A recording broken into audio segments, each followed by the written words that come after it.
Hi everybody, my name's Michael.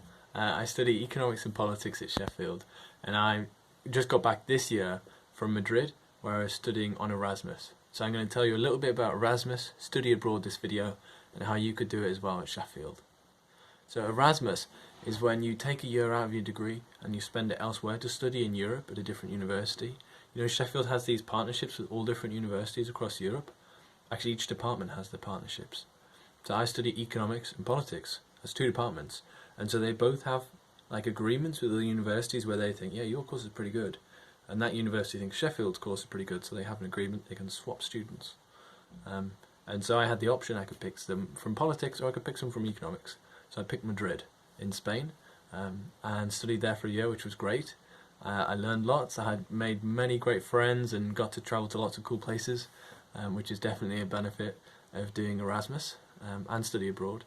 You can study abroad in lots of different universities in the world, but if it's in Europe, it comes under the Erasmus program. Social-wise, there's lots of opportunities to travel when you're closer into Europe. You meet friends who are also coming from all different countries, so there's great friendships you can develop there, which I've still got even now, which has been really good. And on the study side, in Spain, I found they studied quite differently to in Sheffield. They had many more classrooms and not really big lecture theatres like we had. So it's a different way of learning, and lots of smaller assignments throughout the year, which Sheffield started to do now, which is really great to see. But it's fun to have different ways of learning. You come back and you're a better student because of it.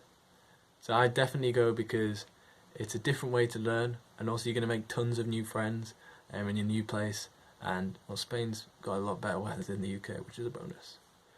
So how could you do it? Well, at Sheffield there's two options. Either you can do what I did, which is you're doing a 3-year course, and then you add on an extra year to spend it abroad. So instead of staying in Sheffield for year number 3, I went year number 3 in Madrid, came back to Sheffield for my final year. Still a bachelor's degree. Other option, which Sheffield is quite unique in this one, is you could do a study abroad and not change the length of your degree. Meaning you start in year 1, year 2's in Madrid, let's say, and then you come back to Sheffield for year 3 and graduate at the same time as all of your peers that you started with. So you don't lose any time or anything like that. So you kind of graduate at the same level, in the at the same point in time, which might be fun if you want to spend final year with the people who you started with. I chose to spend an extra year out because I wanted to be in Sheffield more, and I really like the city and the university, so I chose to spend as much time in Sheffield and then go overseas as well. So you could choose either of those two options. There's lots of information on the websites, and I'm sure you'll enjoy it. Sheffield's a great place. Other places in Europe are also fun, and why not combine them together?